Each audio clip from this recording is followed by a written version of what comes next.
अच्छा स्टूडेंट्स, आज हमारा टॉपिक है क्रेब साइकिल का जो स्टेप नंबर 5 है। स्टेप नंबर 4 तक हमने पढ़ा था। ये स्टेप नंबर 4 आपको नज़र आ रहा है, जिसमें लास्ट किया हुआ था कि जो अल्फा कीटो ग्लूटारेट है it is converted into succinyl co ए। ये सक्सिनाइल को ए में कन्वर्ट हुआ था। टोटल 3 NADH2 प्रोड्यूस होते हैं। सो इस स्टेप में दूसरा NADH2 मॉलिक्यूल प्रोड्यूस हुआ था। अब लास्ट एक NADH2 मॉलिक्यूल रह गया है। टोटल क्रेब साइकिल में 2 कार्बन डाइऑक्साइड प्रोड्यूस हुए हैं होते हैं और ये दूसरा इसी स्टेप में प्रोड्यूस हुआ था। सो कार्बन डाइऑक्साइड के दोनों मॉलिक्यूल्स मतलब प्रोड्यूस हो गए, लेकिन हमारे साथ एक NADH2 मॉलिक्यूल रह जाता है जो बाद में किसी स्टेप में बनेगा। आगे आ रहा है स्टेप। सो हमारे साथ फाइनल जो स्टेप नंबर 4 में हमारे साथ हासिल हुआ था वो था succinyl co A.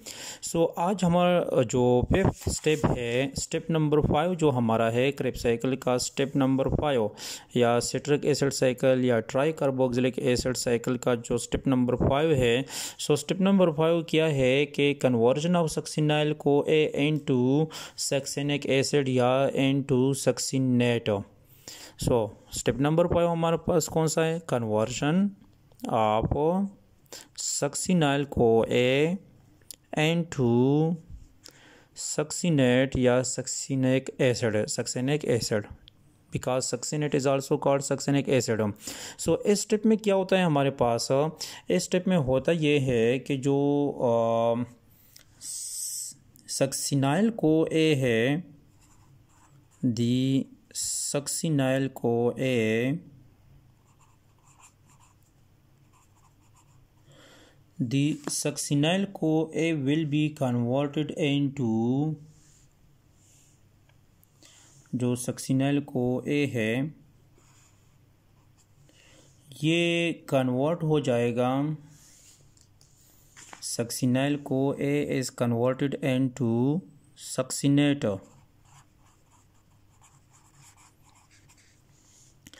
The succinyl CoA is converted into succinate.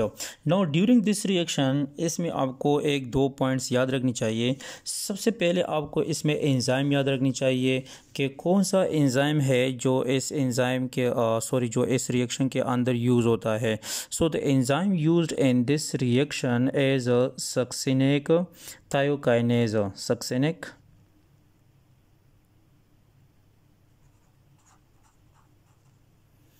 Succinic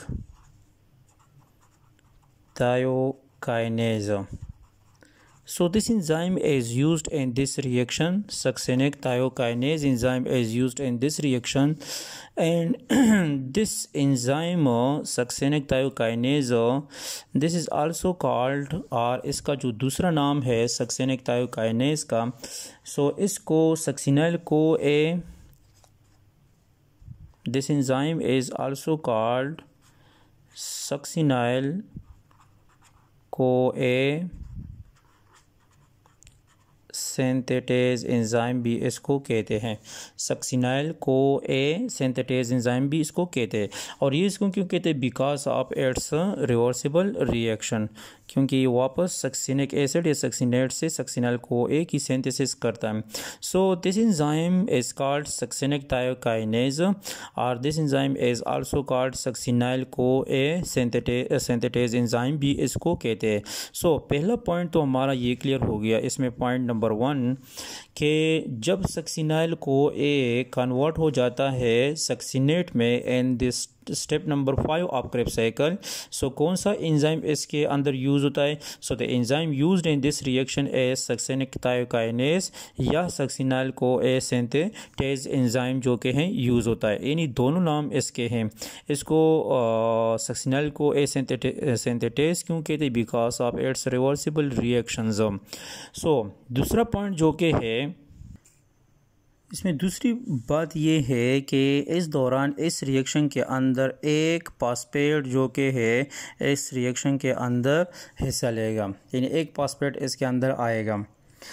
अब इस फॉस्फेट के साथ क्या होता है ये हम पढ़ेंगे, लेकिन इसके साथ साथ आपको ये भी याद रखनी चाहिए कि इसी दौरान जो कि है हमारे साथ जब सक्सिनेल को ए सक्सिनेट में कन्वर्ट हो जाता है इस एंजाइम के थ्रू, सक्सिनिक थायोकाइनेज के थ्रू।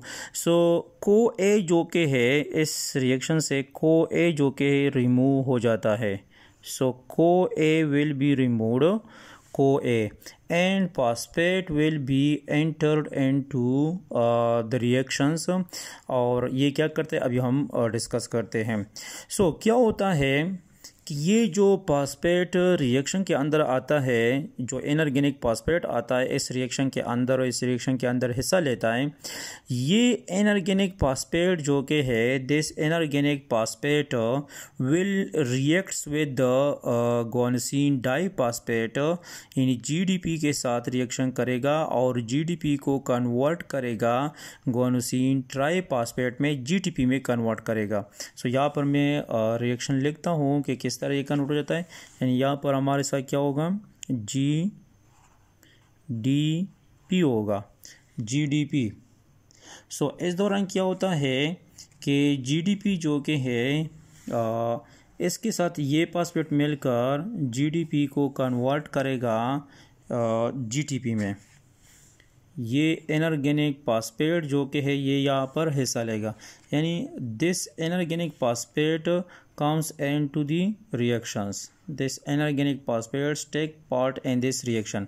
और ये GDP के साथ मिलकर गुआनोसिन डाइफॉस्फेट को के साथ मिलकर ये गुआनोसिन ट्राइफॉस्फेट हमारे साथ हासिल हो जाएगा, गुआनोसिन ट्राइफॉस्फेट हमारे साथ हासिल हो जाएगा। जब एक इनऑर्गेनिक फॉस्फेट इस जीडीपी के साथ मिल जाता है सो जीडीपी को कन्वर्ट करेगा जीटीपी में। अब यहाँ पर क्वेश्चन ये है कि ये फॉस्फेट जब जीडीपी के साथ मिलता है और ये जीटीपी में इसको कन्वर्ट करता है, सो इसके लिए एनर्जी कहाँ से आती है, क्योंकि यहाँ पर एनर्जी की रिक्वायरमेंट होती है ताकि इस इनऑर्गेनिक फॉस्फेट को अटैच करे जीडीपी के साथ। सो यहाँ पर जो सक्सिनाइल को ए है जो सक्सिनेट में कन्वर्ट हो जाता है और को ए को इससे सेपरेट करता है। सो सक्सिनाइल को ए में जो बॉन्ड यहाँ पर सक्सिनाइल को ए के अंदर जो बॉन्ड ब्रेक हुआ है, जिस बॉन्ड की क्लीवेज हो गई है, जो अभी हम स्ट्रक्चर में इसका मैकेनिज्म में इसका डिस्कस करेंगे, वो बहुत एनर्जेटिक बॉन्ड होता है। और ये जो हाई एनर्जी बॉन्ड की ब्रेकेज की वजह से जब इसके अंदर जो हाई एनर्जी बॉन्ड होती है जिसकी ब्रेकिंग होती है, सो इस हाई एनर्जी बॉन्ड की ब्रेकिंग की वजह से जो एनर्जी रिलीज होती है वो एनर्जी जो कि है फॉस्फेट जो कि कंज्यूम करता है, और ये फॉस्फेट जीडीपी के साथ यानी ये इनऑर्गेनिक फॉस्फेट जो जीडीपी के साथ इसकी जो एनर्जी की ज़रूरत होती है ये एनर्जी जो है ये यहाँ से पूरा करता है कि सक्सिनाइल को ए के अंदर जो हाई एनर्जी बॉन्ड जो ब्रेक हुआ है, सो उस एनर्जी को ये कंज्यूम करता है और फॉस्फेट जीडीपी के साथ मिल जाता है और जीटीपी हासिल होती है। अब यहाँ पर इंटरेस्टिंग बात यह है कि यहाँ पर जीटीपी और जीडीपी की जो है यहाँ पर एक और एंजाइम मौजूद होता है और इस एंजाइम को कहते हैं न्यूक्लियोसाइड डाइफॉस्फेट काइनेज एंजाइम इसको कहते हैं। यानी यहाँ पर हमारे साथ एक और एंजाइम मौजूद होता है जिसको कहते हैं न्यूक्लियोसाइड डाइफॉस्फेट काइनेज एंजाइम इसको कहते हैं, न्यूक्लियोसाइड डाइफॉस्फेट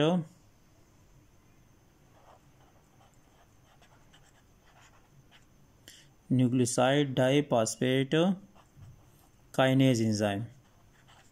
अब ये एंजाइम क्या करता है, न्यूक्लियोसाइड डाइफॉस्फेट काइनेज एंजाइम जो कि ये क्या करता है, ये यहाँ पर जो कि है जो आपको नज़र यहाँ पर आ रहा है जीटीपी, इसको वापस जो कि इससे इनऑर्गेनिक फॉस्फेट दोबारा रिमूव करता है और इसके रिज़ल्ट में जीटीपी वापस जीडीपी में कन्वर्ट हो जाएगा, गुआनोसिन डाइफॉस्फेट में कन्वर्ट हो जाएगा।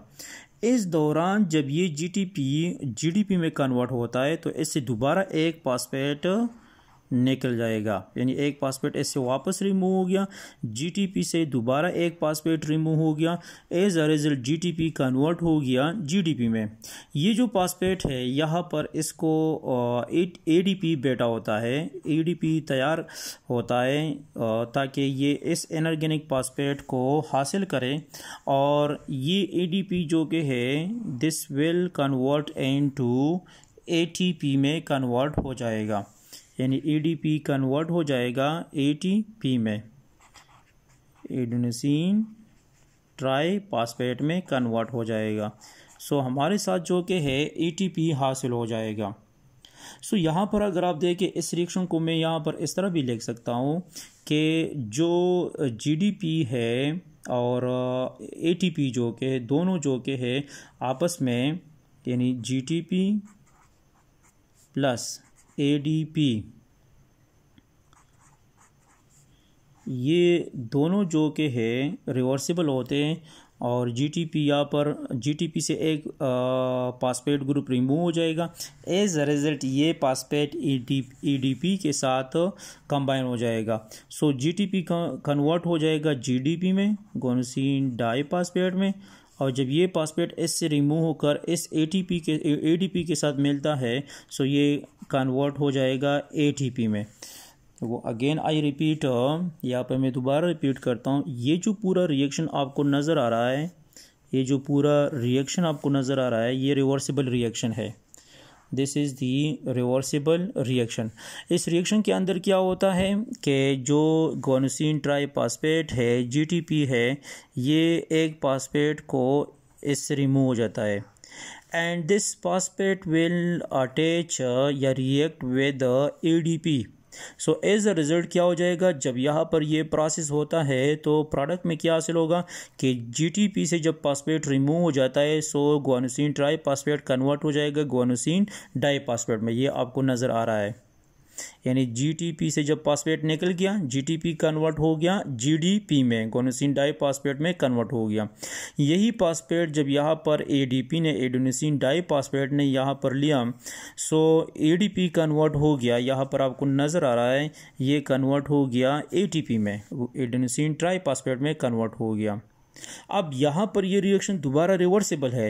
रिवर्सिबल किस तरह है कि यहाँ पर एटीपी दोबारा फॉस्फेट रिमूव करेगा, एटीपी दोबारा एडीपी में कन्वर्ट हो जाएगा, और इसने जो फॉस्फेट रिमूव किया वो फॉस्फेट जीडीपी के साथ दोबारा अटैच होकर जीडीपी कन्वर्ट हो जाएगा जीटीपी में।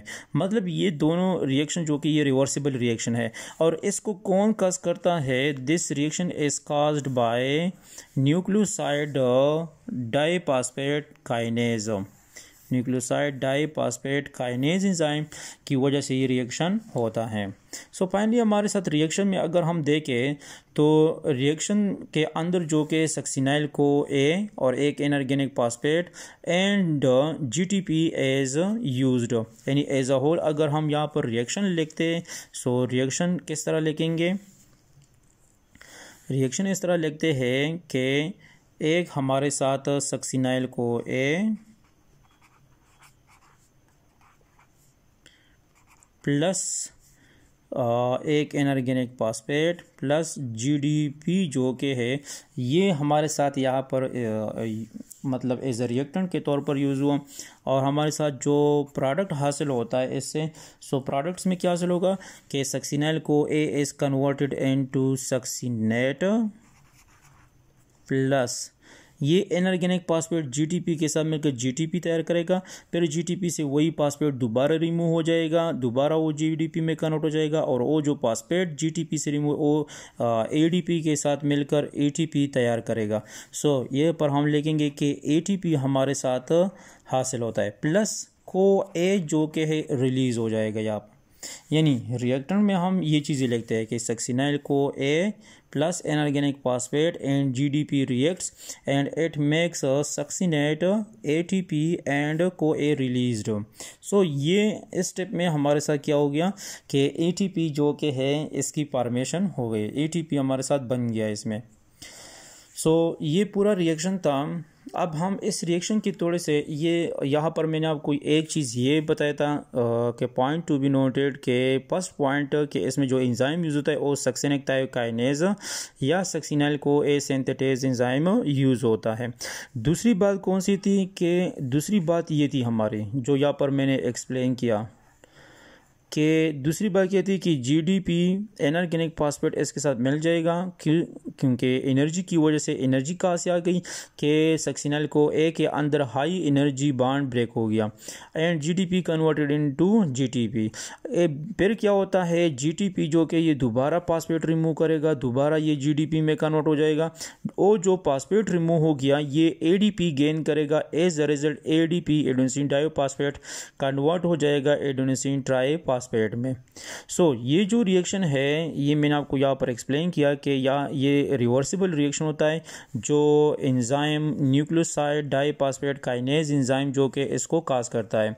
और इसमें क्या होता है कि जो जीडीपी है प्लस एडीपी इसके साथ मिलकर जीडीपी प्लस एटीपी हमारे साथ हासिल होती है। फिर ये रिएक्शन रिवर्स डायरेक्शन में भी जा सकता है। फाइनल जो रिएक्शन है क्या है कि succinyl co A plus inorganic phosphate plus GDP ये तीनों आपस में मिल जाते हैं। सक्सिनेट हमारे साथ हासिल होता है, एटीपी हासिल होता है और को ए जो कि ये रिलीज़ हो जाता है, को एंजाइम ए रिलीज़ हो जाएगा। अब इसकी तो मैंने आपको समझाया कि जीडीपी से एटीपी किस तरह हासिल होता है, यानी फॉस्फेट और जीडीपी और जो एटीपी हासिल होती है ये तो मैकेनिज़्म यहाँ पर मैंने आपको समझाया। अब यहाँ पर एक मैकेनिज़्म रह जाता है कि सक्सिनाइल को ए से मतलब सक्सिनेट बन जाता है और को ए रिलीज़ हो जाता है। सक्सिनाइल को ए कन्वर्टेड इनटू सक्सिनेट और को ए रिलीज़ होता है। अब यानी ये बात रह गई है कि हम मतलब इसको फर्दर डिस्कस करते हैं। यहाँ पर मैं इसका मैकेनिज़्म आपको डिस्कस करता हूँ। यहाँ पर उस रिएक्शन को मैं यहाँ पर ले आता हूँ। उस रिएक्शन में क्या होता था कि सक्सिनाइल को ए था, सक्सिनाइल को ए ये कन्वर्ट हो जाता है। Succinyl co A is converted into succinate plus co A release हो गया, यानी को ए रिलीज़ हो जाएगा और सक्सिनाइल को ए सक्सिनेट में कन्वर्ट हो जाएगा। सक्सिनाइल को ए वेल कन्वर्टेड इनटू सक्सिनेट और को ए जो कि ये रिलीज़ हो जाएगा। इसका मैं मैकेनिज़्म यहाँ पर करता हूँ, स्ट्रक्चरली मैं यहाँ पर मैकेनिज़्म करता हूँ कि इसका मैकेनिज़्म क्या है। सक्सिनाइल को ए का स्ट्रक्चर किस तरह है। दोबारा मैं आपके जहन में यहाँ पर लाता हूँ कि किस तरह स्ट्रक्चर था। ये अगर आपको याद हो पिछला जो हमने टॉपिक किया था स्टेप नंबर 4 में, ये सक्सिनाइल को ए का स्ट्रक्चर है। सक्सिनाइल को ए का स्ट्रक्चर है COOH CH2 C double bond O and S को ए यानी को एंजाइम ए इसके साथ अटैच हुआ था।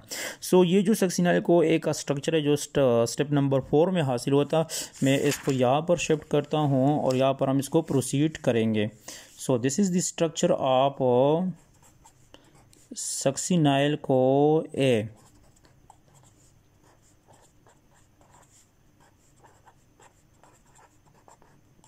This is the structure of succinyl co A. अब इसके साथ क्या होता है सक्सिनाइल को ए के साथ कि यहाँ पर एक जब फॉस्फेट और जीडीपी की रिएक्शन होती है, दोनों आपस में मिल जाते हैं। यानी यहाँ पर मैं आपको एक्सप्लेन करता हूँ कि जब फॉस्फेट का स्ट्रक्चर किस तरह है, double bond OH and OH, ये this is the structure of phosphate. अब गुआनोसिन जीडीपी का स्ट्रक्चर कैसा है। This is the structure of GDP के गुआनिन इसके अंदर होता है, गुआनिन, फिर गुआनिन अटैच होता है राइबोस के साथ, फिर ऑक्सीजन, फिर P double bond OH P double bond OH and OH। Now this is the structure of GDP। अब थोड़ा सा आप मैकेनिज्म को यहाँ पर देखें कि किस तरह ये होता है गुआनिन राइबोस के साथ। Now this is the structure of GDP, यानी ये GDP का स्ट्रक्चर हो गया। जीडीपी का स्ट्रक्चर है। गुआनिन राइबोस के साथ अटैच होता है, फिर एक फास्फेट ग्रुप, दूसरा फास्फेट ग्रुप। अब क्या होता है कि ये जीडीपी से जीटीपी किस तरह बन जाता है कि ये जो आपको फास्फेट का स्ट्रक्चर नज़र आ रहा है, सो फास्फेट का जो कि है ये H, यानी ये फास्फेट का स्ट्रक्चर जो कि ये मैं यहाँ से हटाता हूँ, यहाँ पर मैं इसको लिखता हूँ ताकि इसके साथ यहाँ पर सेट आ जाए। सो ये फास्फेट का स्ट्रक्चर है OH OH OH। इस फास्फेट स्ट्रक्चर को मैंने यहाँ से शिफ्ट किया, इस तरफ शिफ्ट किया, यहाँ पर मैंने इसको लाया। सो क्या है अब कि फास्फेट का ये OH इससे रिमूव हो जाएगा, ये OH यहाँ पर रिमूव हो गया, और यहाँ पर जो आपको H नज़र आ रहा है यहाँ से ये H रिमूव हो जाएगा, यानी यहाँ से H रिमूव हो जाएगा, ये H रिमूव हो गया और इस फास्फेट से OH रिमूव हो गया। सो ये वाटर मॉलिक्यूल बन जाता है। फिर ये वाटर मॉलिक्यूल यहाँ पर आकर दोबारा ये H और OH में डिसोसिएट हो जाएगा, या हम डायरेक्टली यहाँ पर इसको मैकेनिज्म में यहाँ पर ऐड करते हैं कि ये जो बॉन्ड आपको नज़र आ रहा है ये बॉन्ड यहाँ पर ब्रेक हो जाएगा। सो ये जब बॉन्ड यहाँ पर ब्रेक हो जाता है तो इस S के साथ, सल्फर के साथ ये H यहाँ से आकर ये H जो जीडीपी से रिमूव हो गया था, ये H यहाँ आकर इस सल्फर के साथ अटैच हो जाएगा। And the OH which removes from phosphate group, ये OH आकर, चूँकि इस कार्बन का भी एक बॉन्ड खाली रह गया है, सो ये OH आकर इस कार्बन के साथ अटैच हो जाएगा। यानी दोबारा मैं रिपीट करता हूँ कि हमारे साथ इस सक्सिनाइल को ए जो सक्सिनेट में कन्वर्ट हो जाता है और को ए रिलीज़ हो जाता है। क्या होता है कि this is the structure of GDP जो आपको नज़र आ रहा है, ठीक है ना, और ये फास्फेट का स्ट्रक्चर है। पहले भी मैंने ये मैकेनिज्म किया था, ये फास्फेट का स्ट्रक्चर है। क्या होता है कि फास्फेट के स्ट्रक्चर से OH रिमूव हो जाएगा और जो जीडीपी का स्ट्रक्चर है, पूरा जो जीडीपी का स्ट्रक्चर आपको नज़र आ रहा है, इसके लास्ट फास्फेट से एक लास्ट फास्फेट का जो OH है इससे H रिमूव हो जाएगा।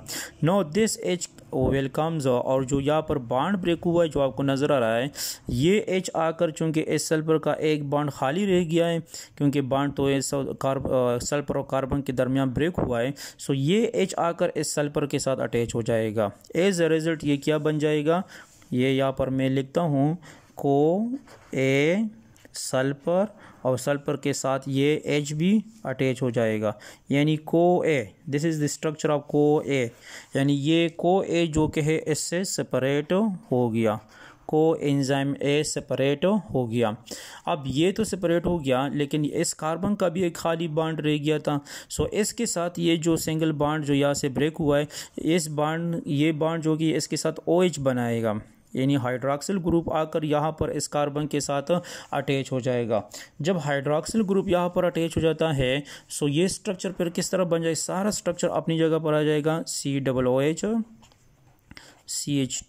CH2 सो ये C डबल बॉन्ड O था, अब ये C डबल बॉन्ड O अपनी जगह पर, सिर्फ इस तरफ इसके साथ OH अटैच हो जाएगा। अगर आप यहाँ पर देखें, सिर्फ मैंने यहाँ पर इसका था, यानी इसको ए इससे सेपरेट हो गया, ये पार्ट इससे सेपरेट हो गया, इसके साथ ये H मिल गया और को ए सेपरेट हो गया। अब इस कार्बन के साथ डबल बॉन्ड O अपनी जगह पर, इसके साथ जो OH है ये फास्फेट ग्रुप से आ गया OH और ये इसके साथ मिल गया। Now this is the structure of succinate.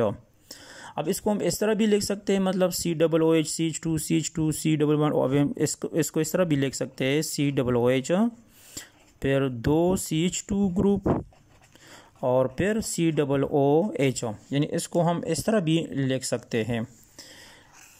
और तीसरा हम इसको इस तरह भी लिख सकते हैं कि मतलब COOH carboxylic group CH2 and COOH। हम इसको इस तरह भी लिख सकते हैं कि 2 COOH ग्रुप हो गए एक ये COOH और एक ये हो गया, और CH2 यानी 2 CH2 ग्रुप हो, COOH एक CH2 दूसरा CH2 और ये COOH हो। इस तरह भी लिख सकते हैं, इसका स्ट्रक्चर इस तरह भी लिख सकते हैं, और ये भी हम इस फॉर्म में भी लिख सकते हैं। So this is the mechanism के किस तरह सक्सिनाइल को ए सक्सिनेट में कन्वर्ट हो जाता है और इससे को ए रिलीज़ होता है। ये जो बॉन्ड आपको नज़र आए कि यहाँ पर जो को एंजाइम ए सक्सिनाइल को ए में जो को ए सेपरेट हो गया था, ये जो आपको बॉन्ड नज़र आ रहा है कि जो बॉन्ड ब्रेक हुआ था, ये हाई एनर्जी बॉन्ड होता है। यही बॉन्ड जो कि यहाँ पर एनर्जी बॉन्ड जो कि है, इससे जो एनर्जी रिलीज होती है इस बॉन्ड की ब्रेकिंग से, ये एनर्जी इस फॉस्फेट को मिल जाती है कि ये GDP के साथ मिलकर GTP तैयार करे, और फिर दोबारा GTP से फॉस्फेट रिमूव हो जाएगा, वो फॉस्फेट ADP लेगा और ATP फाइनली हमारे साथ हासिल होगा। सो दो बातें कि किस तरह सक्सिनाइल को ए से सक्सिनेट हमारे साथ हासिल होता है और किस तरह हमारे साथ ATP की प्रोडक्शन होती है। तो उम्मीद है कि आपको टॉपिक के बारे में समझ आया होगा। इंशाल्लाह नेक्स्ट लेक्चर में हम स्टेप नंबर 6 पढ़ेंगे इंशाल्लाह। Thank you.